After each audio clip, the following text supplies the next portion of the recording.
Diane Wallace EVs here. We did have an ICCU failure in my Hyundai Ioniq 6 Giselle, and I'm going to document what happened. So Sunday night, I charged on my home charger the Ioniq 6 Giselle to 80%. And then the next morning, I got up to go to work, so I unhooked the home charger, and I got in the car to go to work. I backed up, and I saw this error message, which y'all can see here. And then I went and got Steve, and I asked him where to park the vehicle. So, because we thought it might be an ICCU failure. So he said to pull it into the garage, which I did. And then when I pulled in and I hit the brake and tried to put it in park, basically there was no power and it went clunk. And then there was no power in the vehicle.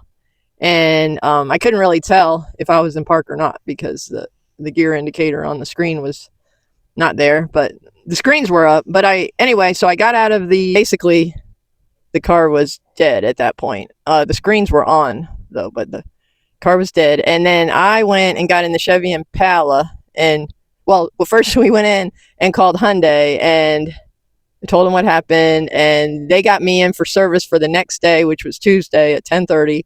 I told them I wanted them to tow the vehicle because it was undrivable. So they said they would do that, and it has over 19,000 miles, so it's under warranty, so it's a free tow. They gave me a number to call to get a towing the next day before my appointment to get it towed there. And so then I left to go to work in the Chevy Impala, and then Steve took over from there. Yeah, so I knew that it was possibly a ICCU problem, but I also know that it could have been just a 12-volt battery problem. So what I did is I unhooked the ground on the 12-volt battery and hooked up my battery charger, 12-volt battery charger, to it. As I was charging it, it took a very long time, like 5 hours to get it to 84%. But I knew once it got up above 80%, I should be able to pull the car back around to the front of the house so the wrecker wouldn't have any trouble getting to it. Also wanted to check to see if the same issues occurred with the warnings, and also wanted to check to see if I could put it in neutral. So as I pulled it around the house, I still got the error messages. I was only running like at 2 miles an hour, but they was flashing all the error messages up. I put it into position so it'd be easy for the driver of the wrecker to hook up to it. And like I said, then the next day when the wrecker service came, they had a very intelligent individual running the wrecker and did a great job hooking everything up, got all 4 wheels off the ground, knew what he was doing, and carried it back up to the dealership and unhooked, and Diane took it from there. And then, so then the dealership, I got it checked in, and they said they would call me at 2 p.m. with the diagnosis. And they called me shortly after 2 and said that it was a integrated charging control unit failure, and they needed to get that part, and it would take 2 to 4 weeks to get the part. So that's where we are now, and so that's it. So there will be a part 2 and maybe a part 3 to this, but I wanted to document what happened. So thanks for watching. Physics Wins, Diane Wallace EVs.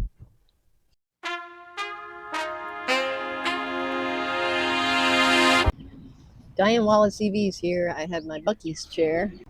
Okay, so I got my Hyundai Ioniq 6 back from Hyundai, and I believe it's completely fixed. I actually picked it up a week ago Saturday, and when I checked the coolant, and it was below the minimum when I picked it up, and I told them to keep it until the coolant was above the maximum, and then I'd pick it up. So I actually picked it up last Monday.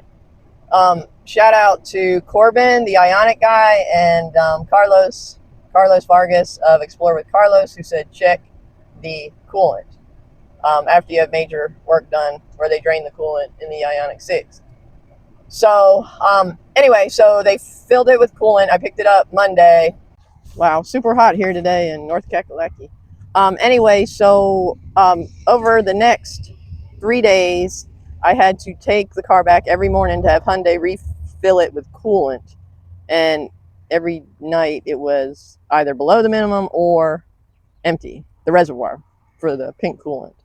So finally, Wednesday, we all agreed there was an issue. And then this is what they did.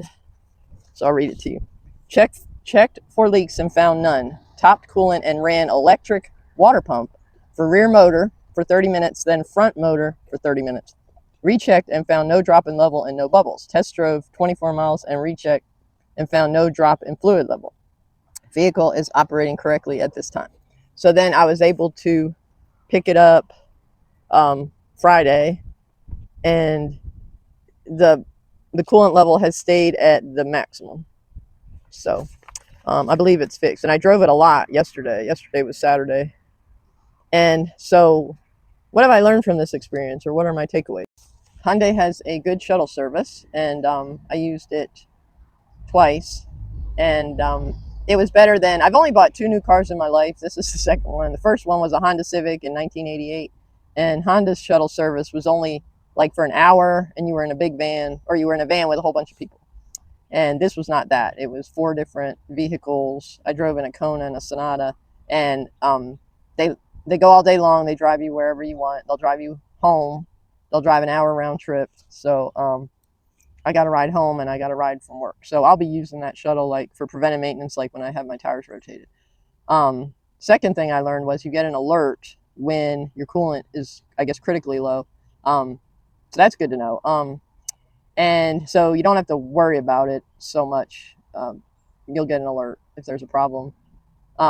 Corbin the Ionic guy said to make sure you check your coolant after you precondition your battery for winter, because you have a heater.